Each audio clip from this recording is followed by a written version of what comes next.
പെണ്ണോട്ട് പുറത്തേക്ക് പോരുത്. പോകരുതെന്ന് പറഞ്ഞ കേട്ടില്ലേ? എന്റെ പുന്നാരം കേട്ടിരുന്നാലേ അച്ഛനെ സുഖമില്ലാന്ന് പറഞ്ഞ് ഫോൺ വന്നിരുന്നു തുറന്ന. പോകരുത് വേണോട്ടാ. ഞാൻ പരമനെ കണ്ടു. വേണോട്ട് ആപത്ത് വരുമെന്ന് പരമ സ്വപ്നത്തിൽ വന്ന് പറഞ്ഞു. വേണോട്ട് അറിയില്ലേ, എന്റെ കൈരേഖയും വെള്ളത്തിന് കൈരേഖയും ഒരുപോലെ. അതിന് സ്വപ്നം സത്യവും. എന്റെ തലയിൽ ഗൗളിയും വീണ് വേണോട്ടാ. നിനക്ക് അങ്ങനെ പല വിഡിത്രവും മണ്ടത്തരവും ഒക്കെ തോന്നാം. സയൻസ് ആകാശം കിടന്ന് അപ്പുറത്തേക്കാ. അതിന്റെ ഇടയിൽ അവളുടെ രേഖാശാസ്ത്രവും ഗൗളിശാസ്ത്രവും. ഇന്ന് പോകരുത് വേണോട്ടാ. ഞാൻ മാറിക്കുന്നു. എനിക്ക് കയ്യിൽ നിന്ന് വിടുന്നു. വേണോട്ട് പുറത്തേക്ക് പോകാൻ നിൽക്കുന്നു. ഫോൺ വന്നു പറഞ്ഞു. പോകണ്ടെന്ന് പറ. എനിക്ക് പേടിയാ. നീ എന്താ കൊച്ചുകുട്ടികളെ പോലെ? വെള്ളത്തിന് വിധിയാവും എനിക്ക്. വേണോട്ട് ആപത്ത് പറ്റും. ഒന്നുമില്ലെന്ന് വേണു. അച്ഛനെ ഞാൻ കൊണ്ടുപോകാം ഡോക്ടറെ അടുത്തേക്ക്. അതാവാം, പക്ഷെ എന്റെ കടമ ഞാൻ തന്നെ ചെയ്യണമല്ലോ. എന്തൊരു വാശിയാ വേണത്? വാശി എനിക്ക് വാശി. അവിടെ ഒരാൾ ആരോരും ഇല്ലത് അനാഥായിട്ട് കഴിയാ. ഇവളിങ്ങനെ വിഷമിച്ച് നിൽക്കുമ്പോ പോണ്ടാന്നേ ഞാൻ പറഞ്ഞുള്ളൂ. ഞാൻ പറഞ്ഞില്ല ഇവളോട് വിഷമിക്കാനൊന്നും. എന്നല്ല, അമ്മൂപ്പ് ഒരു ഷോക്കിൽ നിന്ന് റിലീവ് ആയിട്ടേ ഉള്ളൂ.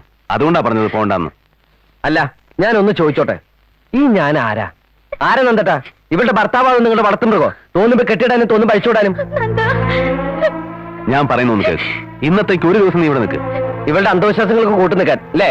നന്ദേട്ടൻ ഇത്രയും പഠിപ്പും വിവരമുള്ള ആളല്ലേ, എന്നിട്ട് എന്താ ഇങ്ങനെ? ഇത് അന്ധവിശ്വാസത്തിന്റെ കാര്യമല്ല വേണു, അമ്മൂന്റെ മനസമാധാനത്തിന്റെ കാര്യ. അന്ധവിശ്വാസങ്ങൾ മാറുമ്പോ മനസ്സമാനം തനിയുണ്ടാവും. അതൊരു ഷോക്കോടെ ആണെങ്കിൽ അങ്ങനെ ആവട്ടെ. എനിക്ക് ചില കടമകളൊക്കെ ഉണ്ട്. അത് മറന്ന ഞാനല്ല. പോയില്ലേ നന്ദ?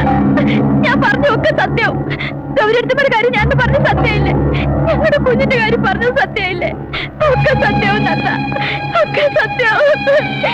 എനിക്ക് പേടിയാവുന്നു. രാധ വെറുതെ പരിഭ്രമിച്ച് വിളിച്ചതാ. രാവിലെ എണീറ്റപ്പോ ഒരു നേരിയ തലച്ചുറ്റൽ. വേണു വന്നപ്പോഴേക്ക് അതങ്ങ് മാറുകയും ചെയ്തു. അടുത്ത ആഴ്ച ഏതായാലും ഡോക്ടറെ കാണണം. അപ്പൊ മതി എന്ന് പറഞ്ഞിട്ട് കേൾക്കാതെ പോയിരിക്കുക ഡോക്ടറെ കാണാൻ. കെഞ്ചി പറഞ്ഞതാ ഞാൻ അവനോട്. ഇവിടെ ഒന്ന് ഞാൻ അന്വേഷിച്ചോളാന്നും പറഞ്ഞു. എന്നിട്ട് ഒരു വാശി പോലെ ഇന്നത്തേക്ക് ഒരു ദിവസം അവനോട് നിൽക്കായിരുന്നു. നന്ദൻ പറയുന്നത് എനിക്ക് മനസ്സിലാവും, പക്ഷെ അവനത് മനസ്സിലായിക്കൊള്ളണമെന്നില്ലല്ലോ. ഒന്നാമത് ചെറുപ്പം, രണ്ടാമത് കുറച്ച് അഭിമാനിയും. അച്ഛൻ അവനൊന്ന് പറഞ്ഞു മനസ്സിലാക്കുക. കഴിഞ്ഞ 10-18 വർഷമായിട്ട് എന്റെ ജീവിതം എന്ന് വെച്ചാൽ അമ്മ മാത്ര. ഈ കണക്കിന് പോയാ അവളെ വല്ല മെന്റൽ ഹോസ്പിറ്റലും. ആ വീട് ഏതായാലും അവർക്കുള്ളതാ. ഞാനാണെങ്കിൽ ഒരു അസൈൻമെന്റുമായിട്ട് ഡൽഹിക്ക് പോവുക. അവർക്കൊരു ശല്യമായിട്ട് ഞാനും ഗൗരി അവിടെ ഉണ്ടാവില്ല. ആ വിഷമം വേണ്ട അവന്. നീ അവരായി, ആ വീടായി, അവരുടെ ജീവിതമായി. അവനത് ആവില്ല ചിലപ്പോ ആഗ്രഹിക്കുക. ഇവിടെ എന്റെ കൂടെ നിൽക്കാനാവും. അതും എനിക്കറിയാഞ്ഞിട്ടല്ല. ചെറുപ്പം മുതലേ അവളവിടെ വളർന്നതുകൊണ്ട് പെട്ടെന്ന് ഇങ്ങോട്ട് പറിച്ചു മാറ്റാന്ന് വെച്ചാ അതും ഇപ്പോഴത്തെ ഈ ഒരു അവസ്ഥയില് ഞാൻ എന്താ ചെയ്യാ?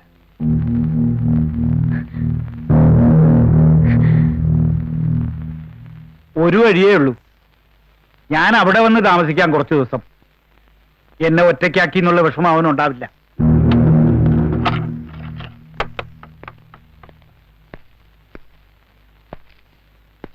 അച്ഛനോടെ പോയി? ഇപ്പൊ പോയതേ ഉള്ളൂ. പോവേ? എങ്ങടെ? ഗൗരിയടുത്ത് നന്ദേട്ടനും വന്നിരുന്നു.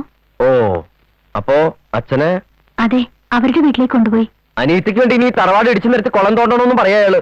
എന്തിനാ വേണോട്ടെ വെറുതെ വഴക്കിനൊക്കെ പോണത്? വേണ്ട, ഉപദേശങ്ങളൊന്നും വേണ്ട. തന്റെ ഉപദേശങ്ങൾ ധാരാളം കേട്ടിരിക്കുന്നു ഞാൻ. താൻ എന്നോട് എന്താ പറയാൻ പോകുന്നതെന്ന് എനിക്കറിയാം. സഹിക്കണം, ക്ഷമിക്കണം എന്നൊക്കെയല്ലേ? താനാ എന്നെ നിലയിലെത്തിച്ച്. അല്ലെന്ന് പറയാൻ പറ്റുമോ എനിക്ക്? വേണ്ട, ഒന്നും പറയണ്ട. എന്താ വേണ്ടതെന്ന് എനിക്കറിയാം.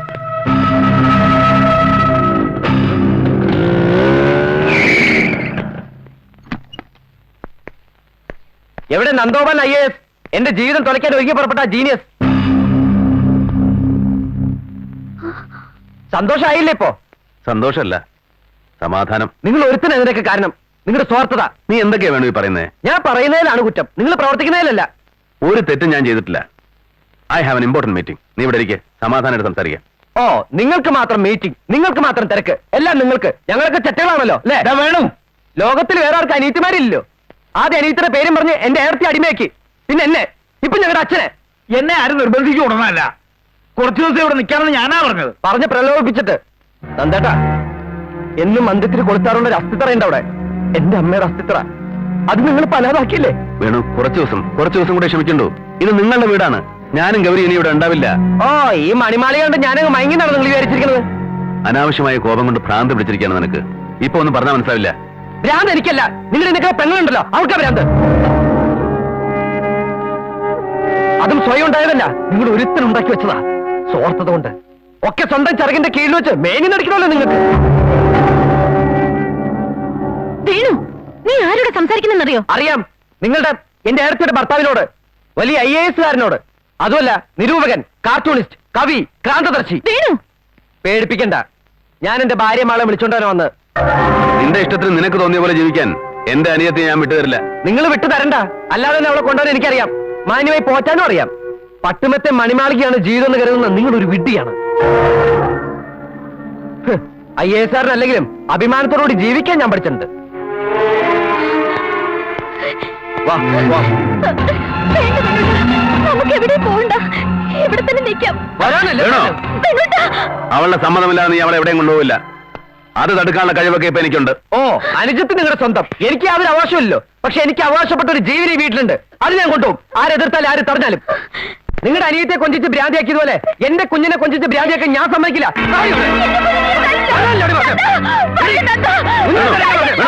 ഞാൻ വിടില്ല.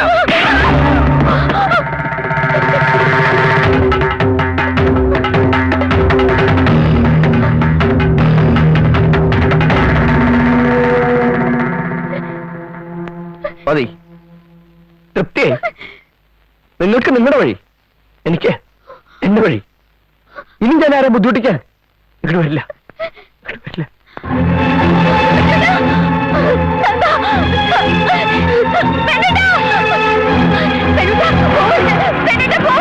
ഞാൻ പറയുന്നുണ്ട് കേക്ക്.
എന്റെ അനിയനെ കൊന്നില്ലേ നന്ദേട്ടാ? എന്റെ വേണുവിനെ കൊന്നില്ലേ? സ്വന്തം അനിയത്തെ സ്നേഹിച്ച് എന്റെ അനിയനെ കൊന്നില്ലേ നന്ദേട്ടാ? ഒന്നും പറയണ്ട. ഇത്രയും വലിയ ശിക്ഷ കൊടുക്കാൻ എന്റെ വേണു എന്ത് തെറ്റാ ചെയ്തത്?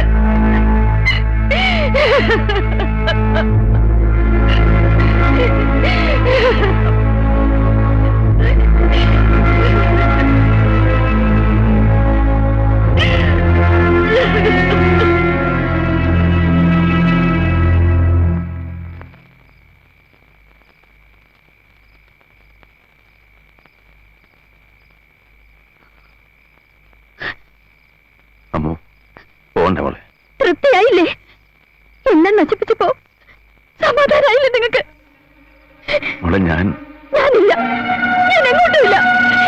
ഈ മുഖം എനിക്ക് കാണാൻ വേണ്ട.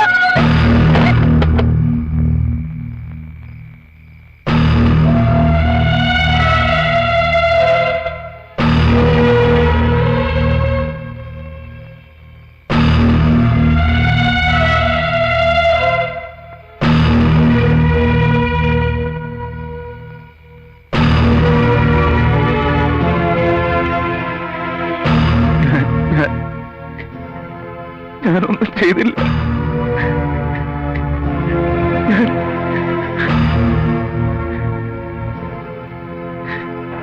ചെയ്തില്ല. ഞാനൊന്നും ചെയ്തില്ല. എന്താ എന്താ എന്താ?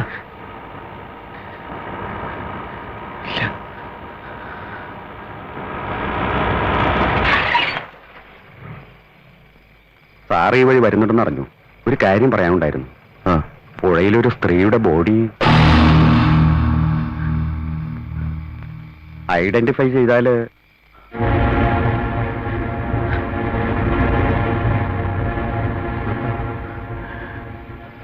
കുട്ടിമാവ ചെന്ന് നോക്ക്. എനിക്ക് കാണാൻ വയ്യ അവളെ. ഒളിച്ചിരിക്കും നമുക്ക് അവന്റെ മനസ്സിൽ.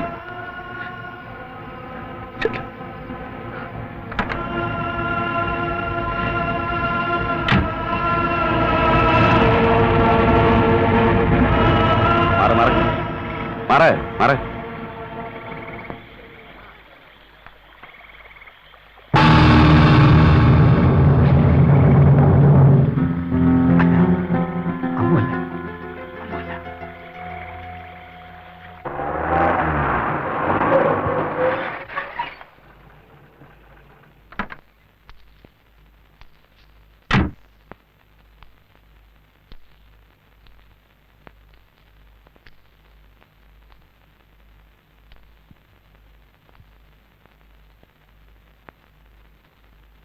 എല്ലാരും എന്നെ ശപിക്കണേ, ഒരു തെറ്റും ചെയ്യാത്ത എന്നെ. ഒക്കെ ഒരു തെറ്റിദ്ധാരണ. നന്ദൻ സ്വയം ശിക്ഷയും വിധിച്ചു. അതിന്റെ പേരിൽ എന്റെ മോളെ കരയാത്ത ദിവസം ഉണ്ടായിട്ടില്ല. നന്ദന്റെ അനിയത്തിയും. എന്റെ അമ്മ എവിടെ? ഞാൻ അവളെ എന്തെങ്കിലും നിശ്ചയിച്ചിട്ടുണ്ടാവും അവള്. അത് നടത്തിക്കഴിഞ്ഞാൽ തിരിച്ചു വരും. നന്ദൻ ഇപ്പോഴും വാശിയിലായിരിക്കും. ഞാൻ കുറ്റം പറയില്ല. ഉപേക്ഷിച്ചു പോകൽ എളുപ്പമാണ് ആർക്കും. ഞാൻ ആരാ ഇതൊക്കെ പറയാൻ? എന്റെ ഗൗരി കണ്ണീര് കുടിച്ച് കഴിയുന്നത് കണ്ടപ്പോ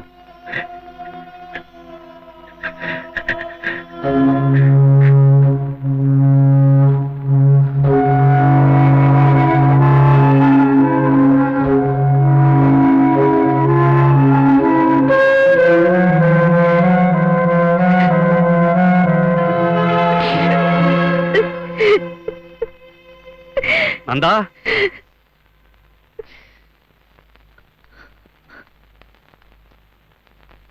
അമ്മ എവിടെ ഉണ്ടെന്ന് മനസ്സിലായി നന്ദാ. സ്വാമി മാഷ് കണ്ടുന്ന്. രാമേശ്വരത്തുണ്ട്, ഞാൻ കണ്ടു. എന്നിട്ട് പറയാവുന്നിടത്തോളം പറഞ്ഞു നോക്കി, വരണില്ലാന്ന്. ശ്രീരാം ജയ ജയ രാം, ശ്രീരാം ജയ രാം ജയ ജയ, ഹരേ ശ്രീരാം ജയ ജയ രാം, ശ്രീരാം ജയ രാം ജയ ജയ. നീണ്ട 5 വർഷക്കാലം എങ്കിലും എനിക്കറിയായിരുന്നു ഏട്ടൻ വരുമെന്ന്, കൂടെ ഗൗരിയെടുത്തമ്മ ഉണ്ടാവുമെന്ന്. എന്റെ മനസ്സിൽ ആരോ പറഞ്ഞു. ആരുമല്ല, വേണോട്ടം തന്നെയാവും എന്റെ മനസ്സിലിരുന്ന് പറഞ്ഞത്. എന്തുതന്നെയായാലും നന്ദേട്ടനെ ഉപേക്ഷിക്കില്ലെന്നും എനിക്കറിയായിരുന്നു. എന്നാലും മോളെ ആരോടും പറയാതിങ്ങനെ. ആരോട്? ഈ ഗൗരിയെടുത്തമ്മയോടോ?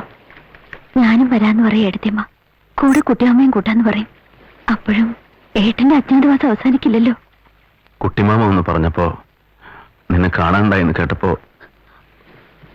വേണോട്ടിന് വേണ്ടി എനിക്കൊന്നും ചെയ്യാൻ കഴിഞ്ഞില്ല. വിവരദോഷം കൊണ്ടാവാം. ജീവിച്ചിരുന്ന കാലം മുഴുവനും വേണോട്ടിനെ ഉപദ്രവിച്ചിട്ടുള്ളൂ ഞാൻ. എന്നിട്ടും വേണോട്ടിനെ വരത്തില്ല. കൂടുതൽ കൂടുതൽ സ്നേഹിക്കുകയും ചെയ്തത്. ഇനി വേണോട്ടിന് വേണ്ടിയുള്ള അവസാന കർമ്മം കൂടി ചെയ്യണം. മോളെ കൊണ്ട് ചെയ്യിക്കണം. അതുകൂടെ കഴിഞ്ഞ സമാധാനമായി. ഇനി വേണ്ടോട്ടിന് വേണ്ടി അതൊന്നല്ലേ നമുക്ക് ചെയ്യാൻ കഴിയുള്ളൂ. അന്നത്തെ സങ്കടം കൊണ്ട് ഞാൻ ഏട്ടനോട് എന്തൊക്കെയോ പറഞ്ഞതൊക്കെ ഓർമ്മയുണ്ട്. തെറ്റാണ്. അല്ല, തെറ്റുപോലല്ല, പാവമാണ്. ഏത് പാവത്തിനും ഒരു പരിഹാരം ഉണ്ടാവില്ല ഏട്ടാ. എന്റെ മോൾ ഒരു പാവവും ചെയ്തിട്ടില്ല. ഏട്ടൻ ഒരു വിഷമമില്ല, ഒരു വിഷമമില്ല. അമ്മ വാങ്ങോ, വന്ന് ഉക്കാറുങ്കോ. ഇനി ഈ മോളെ വളർത്തണം നമുക്ക്. എന്നെ വളർത്തിയ പോലെ തന്നെ നിറയെ സ്നേഹം കൊടുത്ത്. മമ ഗോത്രസ്യ ശിവഗോത്രസ്യ വേണുഗോപാലൻ അയം പിണ്ടസുധാ നമഃ ஜாயம் பலி நமஹ. இந்த அஸ்தி எடுத்துட்டு போய் மகாசமுத்திரத்துல கரைச்சிட்டு ஸ்நானம் பண்ணிட்டு வாங்கோ. வேணுகோபாலன் ஆத்மசாந்தி நமஹ, தாகசாந்தி நமஹ, தாகசாந்தி நமஹ. അമ്മോ, അധികം ദൂരത്തേക്ക് പോകണ്ട. ഞാൻ പഴയ അമ്മ അല്ല, ഏട്ടൻ ഒട്ടും പേടിക്കണ്ട.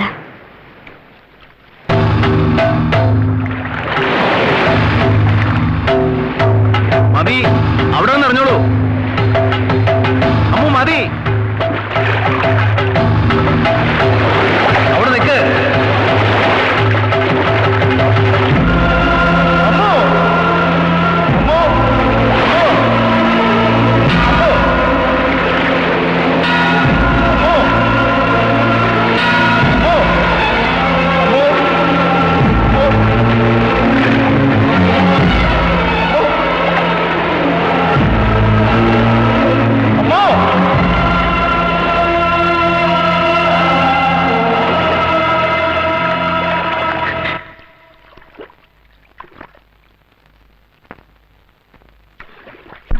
നന്ദ, നന്ദ,